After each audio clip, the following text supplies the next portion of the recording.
Wholesalers, it's Rob Short, Wholesaler Masterminds, and you may be thinking to yourself, Rob, you're thinking, what do you have besides this amazing podcast? And I'm so glad you asked. Wholesaler Masterminds has an assortment of product and services all designed around the art, science, and lifestyle of wholesaling. As an example, we have coaching services designed to help you power wash your practice, whether you have 2 years or 22 years. We'll offer you speaking live engagements at divisional or national sales meetings. Our scheduling service has dedicated professionals trained in the art of getting you more appointments, Wholesaler Mastermind schedulers. Our Speakers Bureau brings you amazing speakers and processes to get better return on investment out of those speakers. And finally, our partnership, our newest partnership with Allego. If you have Allego and want to get the Wholesaler Masterminds channel on your Allego platform, please let us know. Wholesaler Masterminds, happy to bring you this podcast and so much more. Wholesaler Masterminds, the art, science, and lifestyle of wholesaling. It was at the Doubletree Hotel in Marina Del Rey, California. I was sitting across from Jim Ruff. He was the president of, at the time, of Oppenheimer Funds Distributors. It was my very first ever interview for wholesaling. I remember it vividly, just like it was yesterday. I could still see the suit he was wearing. And he said to me, Rob, do you know that most wholesalers blow out after 7 years? The average life expectancy of a wholesaler is only 7 years. I thought about that for so many years. I mean, here I am 25 years later in distribution, albeit in very different roles, especially today in entrepreneurial America. But I think about that statistic. 7 years being the average lifespan of a wholesaler. But I don't think that's the case anymore. We speak to so many wholesalers, and you know, because you're probably one of them or know one of them, wholesalers that have been wholesaling for 12 years, 15 years, 20 years. Hell, I know wholesalers have been wholesaling for 30 years. But here's what we also know, because the industry tells us this, and our advisors tell us this, and our firms tell us this. This business is changing, and if we don't get our arms around how it's changing and acknowledge the change and make our adjustments because of the change, we're not going to be in the business much longer. Welcome to the only podcast on the planet dedicated to exploring the art, science, and lifestyle of wholesalers and their leaders. This is the new Wholesaler Masterminds radio show. I'm your host, the founder of Wholesaler Masterminds, Rob Shore. Wholesalers, welcome back to the new Wholesaler Masterminds radio show. Our guest today has been around for over 2 decades. His name is Sarano Kelley, and he's been delivering #1 rated speaking, top-ranked coaching, and world-class training to elite advisors and senior managers in the financial services industry. He's a top-rated speaker at Securities Industry Institute's Wharton School. He draws from his own compelling life story. He rose from poverty to become a Wall Street dynamo at the age of 23 before a family tragedy turned his heart towards coaching. Emphasizing personal accountability systems, he delivers passionate keynote addresses and award-winning training to elite financial professionals. Advisors who participate in Sarano's GAME training program see on average a 1,000% increase in referrals in business. Sarano Kelley, welcome to the new Wholesaler Masterminds radio show. It is a pleasure to be here amongst the individuals who, by dint of listening, are clearly those who are committed to getting better. So good to be part of the show. I am delighted to have you here. So let's, there's so many places we could go because you deal with financial advisors on virtually a daily basis. You certainly have trained wholesalers. Let's connect those two. Our conversation today, as we teed up in our brief pre-show talk, is going to be around the future of wholesaling. It's going to be the next evolution of wholesaling. The where we were versus the where we are going. I'll ask you the 30,000-foot question today. Give me kind of your sketch on the where we were in 2 decades ago in your life as a financial services professional versus where we are today. How would you provide kind of the summary overview of what's going on? Well, when I was an advisor in New York City, working for Lehman Brothers in the office of the largest producer in the history of the industry, a gentleman who's gone on to do as much as $80 million in production in a single year. Yikes. We had a huge number of people who wanted to get in front of us as advisors, right? I mean, my first year, my rookie year, at 23 years old in the early 80s, I did 400,000, and that was literally like expected in that environment. 400,000 in the early 80s, by the way. Let's make sure we timestamp it properly. Yes. Yeah, exactly. Right. Yeah. And so what happens is that, it was not uncommon for me to watch wholesalers come in and kind of give us their Morningstar pitch, right? Like it was all about their funds, and then you go a little bit further down the road, and it turns out that I have this tragedy in my family, 4 children die in a fire. I decide that what I really love is education, training. I joined the oldest and largest communications training firm in the country. I'm training largely the Fortune 500. One of my students is the CEO of Kidder Peabody. He convinces me, hey, I'd like you to come and, bring to the industry a way that we can get training to stick. So I join, and the next thing you know, we take over the same role over at UBS, where he's the CEO. And all of a sudden, as I transition out of that into speaking, one of my friends says, hey, I'd love to take you to the branches to do some value add. And this was, at the time, still like a novel concept. And what year was this? What year was this, Sarano? Oh, my God. I'm 55 now. It must have been like 27. No, maybe more like 29. More like 29. So it was a while ago. Okay. And so, here we are going to branches, and I'll never forget, we got summoned by a woman who, according to Forbes magazine, was destined to be the CEO of Merrill Lynch. She summoned myself and my young companion, wholesaler, to her offices in New York City and said, I've heard amazing things about what the two of you are doing.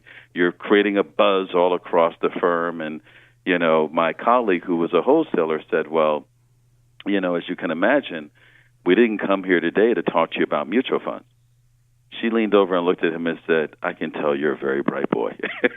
That is such a great story because the reason I wanted you to timestamp it is I recall, just as I mentioned in the opening, I remember vividly that first interview.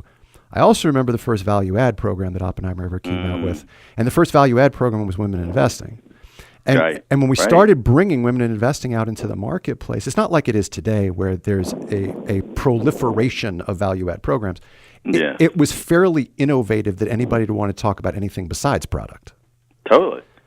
Whereas now it's the opposite, right? I mean, literally, we've seen the pendulum swing pretty far the other way, where in many cases you don't get an audience and you don't get in the door unless you have something more to add than what was typically being added.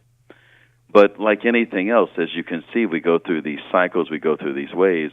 If there's a glut of value add, and there is, what is the next evolution? Can I push back on that for a second? Is there Sure. And here's why I want to, and it's good to talk to a colleague about this, an industry colleague about this. Because I was just reading an article that was written by someone on LinkedIn who it was is not as important as some of the cynicism I saw in the comments. And in the comments, I saw some cynicism from some industry veterans saying, wholesaling is dead, and who wants to listen to a wholesaler talk about how to do social media, or who wants to talk to a wholesaler about how to work with women business owners. And I'm just shaking my head thinking, that is a ticket to so many things. We call it peerless value proposition, PVP.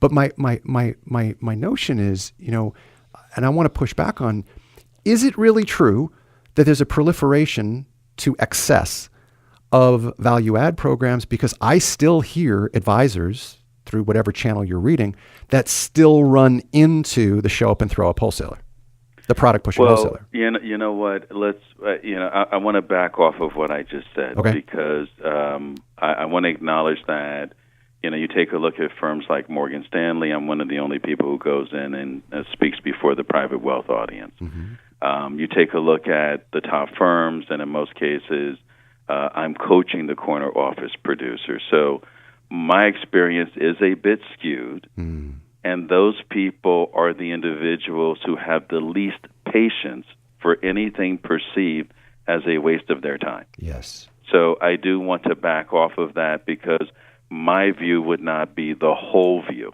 right? It's a partial view. Yes. But I do see a lot of people recognizing the need to bring value add. And so all of a sudden that becomes a commodity, right? So it's like, okay, well, what's the next evolution of a wholesaler? I don't think the evolution has a lot to do with wholesalers. I think the evolution, contrary to the cynical people in the LinkedIn comments that you were reading, advisors are facing a growing need to focus on the growth of their business and client acquisition. The firms are not doing this as a one-year campaign. There is a serious problem in the industry. Great to see so many people move into fee-based business, but there's so little business development that, candidly, the amount of new accounts being opened is utterly anemic. And as advisors are starting to feel the push in that direction, they're actually in need of help. So I'm not talking about like value add as the latest idea and, some, sort of edge entertainment. That's not what I'm referring to.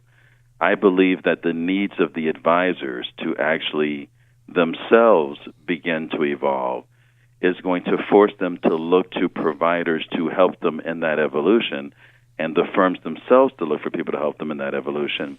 And I believe that the evolution for both advisors and wholesalers moves from, education, which was largely, showing people charts, to what was really more like entertainment. We call it value add, but a lot of it was, quite frankly, entertaining. Mm-hmm. But now we're in a world where people are seriously looking for results, and it's not a joke. So what I hear you saying, Sarano, and this is how I'm kind of parsing this, right?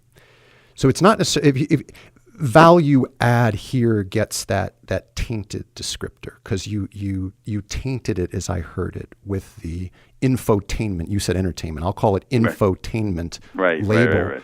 But in fact, if it's solid information, let's just use social media for a moment. Let's say that a firm, and there are a few, more than a few, that have very robust social media competencies in terms of what they produce for financial advisors.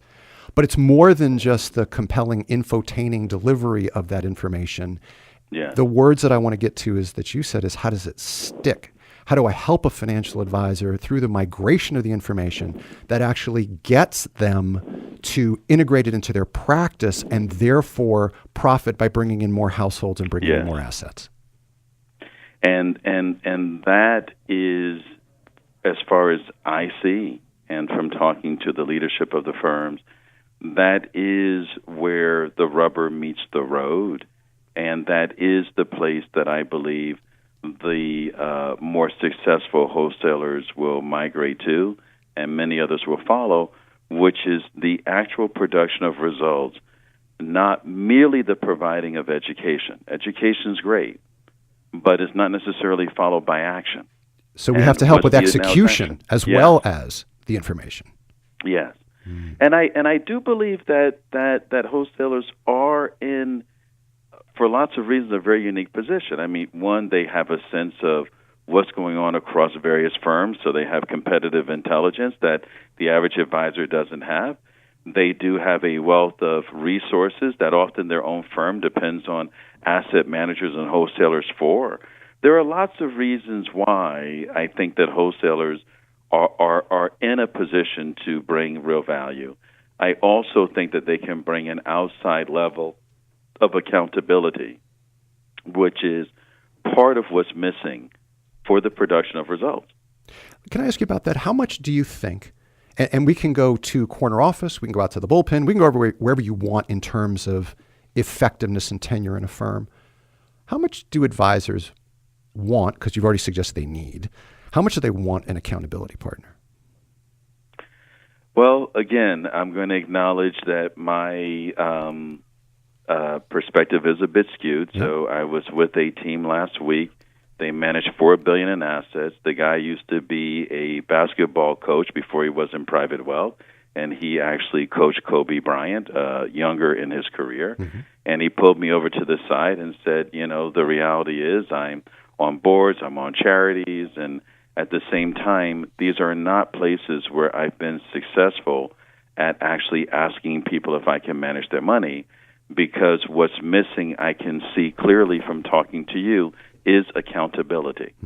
Because I've played sports, because I've actually trained champions, I realize now that the very thing that I was doing for others as a coach, I'm not getting myself. This is a guy managing $4 billion in assets, no exaggeration. Yeah. So imagine what it must look like going down from him. Yeah. So, there is this, and particularly when you talk about a subject like client acquisition or prospecting, one has to acknowledge that that is a hugely proactive activity, that people have their own resistance, fears, call reluctance, and without accountability, very unlikely that is going to happen, for the same reason that we have tons of exercise equipment and diets proliferate all across television, and we still have an obesity issue as a nation. Yep. And it's the lack of accountability. Right. And I don't want to suggest for a moment that any wholesaler is going to jump into being an accountability partner with the advisor they meet tomorrow for the first time. It's going to be an earned spot. Yes. Right. By virtue of the information and how it's disseminated and how they carry themselves and how well they listen and how well they ask questions, et cetera, et cetera. And I will say that you take, like in Canada, there's an asset manager where I put their entire sales force through internal and externals and management through what we call the 90-day game. Mm-hmm. This is a process that this year Morgan Stanley had me lead at the end of their practice management universities. The thousands of advisors across the nation who went to this 2 or 3 day conference, got all this great education. Morgan Stanley knew that there was going to be very little execution when it was over. So everyone ended the conference by watching a video of me, and then were on monthly calls with me, leading them through the 90-day game as the retention process, the execution process for, quote-unquote, being able to execute. Well, you go up north into Canada, and there's an asset manager that had all their wholesalers and, again, management interns play the 90-day game. And so, yes, in Canada, for many of the nation's advisors, I'm known as coach. The wholesalers at the same time have played a role, and I refer that role as mentor, meaning that because they went through the process before the advisors did, it would be foolish for anyone to not look to them and go, so what did you learn? Yeah, how did you manage this? I'm so on board with you, and I want to give a shout out to Wholesaler Mastermind Speakers Bureau and Chris, because one of the things that Chris does in building out the relationship, and I say that very pragmatically, the relationship between the speaker like Sarano Kelley and the user, fill in name of broker-dealer here, fill in name of asset manager here, fill in name of insurance company there. He wants to make sure that when Foonman Insurance brings Sarano in to talk to agents, that wholesalers from Foonman Insurance also know and can deliver on Sarano's message that helps reinforce the message that makes the dollar travel further. And that's what you're saying, is that the dollar travels further, the invested dollar bringing a Sarano Kelley in travels further because the wholesaling organization is able to wrap their arms around, in this case, the 90-day game, and help support the messaging out to the broker-dealers that Foonman Insurance is bringing the message to. So I'm totally down with what you're saying. I'll give you an exact example of what you just said. So take, for example, Merrill Lynch this year. I go into the region, sponsored by an asset manager. I give a presentation on the 90-day game.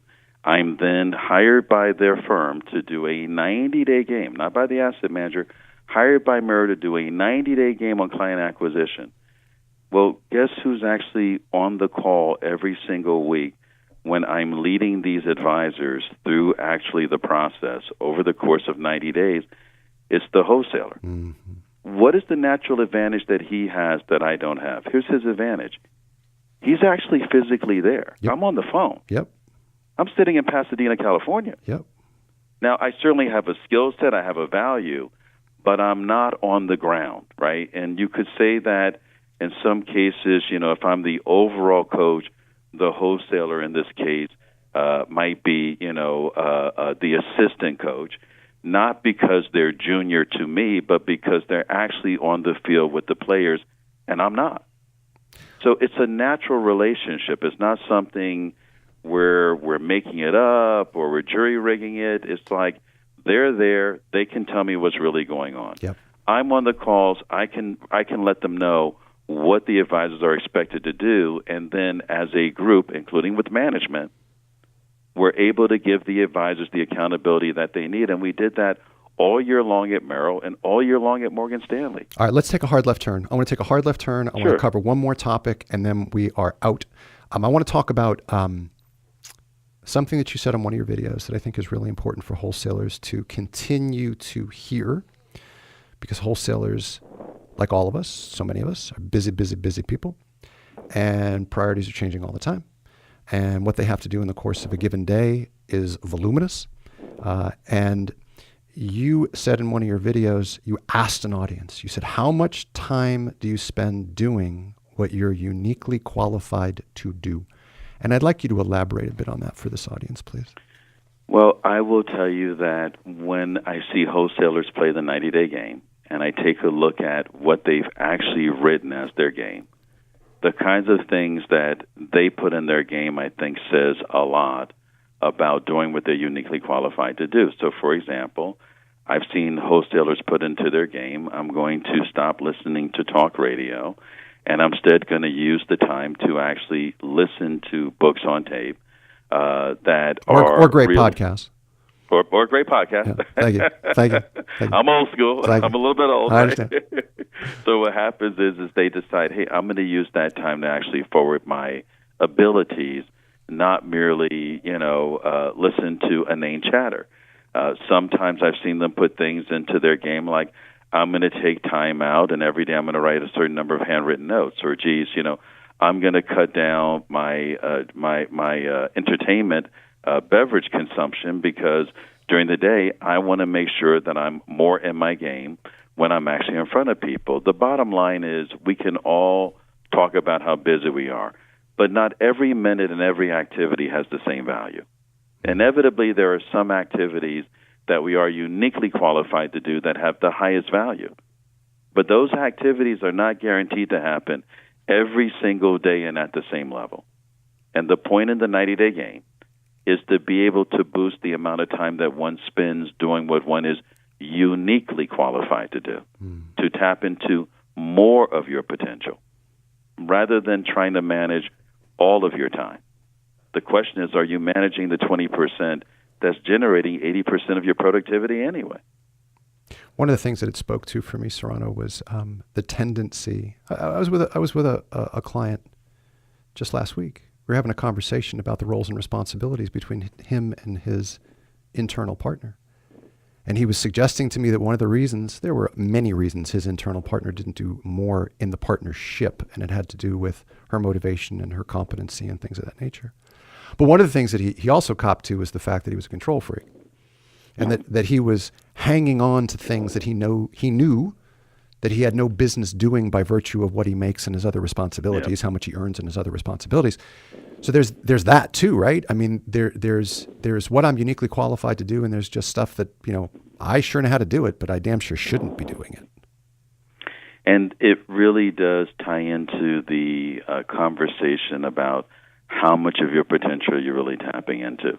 People are very honest with me. I rarely meet people who are telling me my best days are behind me, and how I'm currently performing is the best that I can do. Inevitably, there's room for growth, and there's opportunity for a greater degree of one's potential to be expressed. What we find is that besides an emergency, the only other time people exercise their full potential is in a contest, a challenge, a competition, what we refer to as a game. And it works consistently, but a person needs to be willing to accept accountability. If people want to learn more about you, where should they go? They should go to our website, thekellygroup.net, and that's Kelley, Kelley, thekellygroup.net, and there you can certainly find information about what we do, and by contacting us, we can speak more specifically about what we do uniquely for the wholesaling community. Wholesalers, we'll link this up in the show notes. Sarano Kelley, thanks for joining us today. Pleasure, sir. Wholesalers, come back next time for another episode of the new Wholesaler Masterminds radio show. You'll find all of our content at wholesalermasterminds.com, and the podcast can be found at iTunes, Stitcher, and Google Play.